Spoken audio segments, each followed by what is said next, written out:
এক প্রসূতি মায়ের জন্য রক্ত দিয়ে জীবন বাঁচালেন বাংলাদেশ সেনাবাহিনীর মাগুরা ক্যাম্পের সদস্যরা। মঙ্গলবার সকাল ৭টায় মাগুরা পৌর এলাকায় এক প্রসূতি স্ত্রীর জন্য জরুরি ভিত্তিতে ২ ব্যাগ ও পজিটিভ রক্তের প্রয়োজন হয়। রক্ত না পেয়ে মাগুরা সেনাবাহিনীর ক্যাম্পে গিয়ে উপস্থিত হন গর্ভবতী স্ত্রীর স্বামী সজীব হোসেন। এ খবর শুনে সাথে সাথেই ওই প্রসূতি মায়ের জন্য স্বেচ্ছায় রক্তদান করতে ইচ্ছা পোষণ করেন ক্যাম্পের ২ সৈনিক। পরবর্তীতে Magura lab CT medical service ক্লিনিকে সকাল ৮:৩০টায় সিজারের মাধ্যমে ওই মায়ের কোলজোরে জন্মগ্রহণ করে যমজ ২ পুত্র সন্তান। এ সময় উপস্থিত সেনা সদস্যরা তাদের কানে আজান দেয়।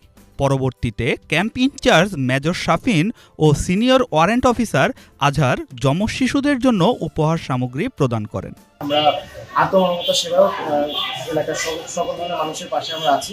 তারই ধারাবাহিকতায় আজকে আমাদের এখানে সজীব হোসেন উনি আজকে সকাল ৬:৪৫ দিকে আমাদের ক্যাম্পে এসেছিলেন।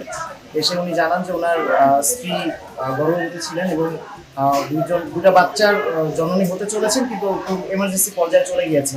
তো ওনার এমার্জেন্সি লেভেলের ও পজিটিভ ব্লাড প্রয়োজন। তো তৎক্ষণাৎ আমি আমাদের ক্যাম্পে যোগাযোগ করি। ও পজিটিভ ব্লাড যারা ছিল তাদেরকে আমি আমার ঊর্ধ্বতন কর্তৃপক্ষের অনুমতি সাপেক্ষে অবশ্যই তাদেরকে আমার পজিটিভ ব্লাড ডোনার ২ জনকে নিয়ে আমি ক্যাম্পের হসপিটালে পাঠাই। তারা এখানে এসে রক্ত দিয়েছিল।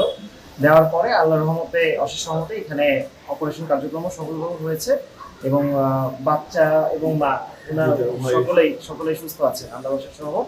যমজ পুত্র সন্তানের জনক মোহাম্মদ সজীব হোসেন জানান, মাগুরা আর্মি ক্যাম্প থেকে আমার স্ত্রীর জন্য রক্ত দিয়েছে বলেই আমার সন্তান এবং স্ত্রী সুস্থ আছেন।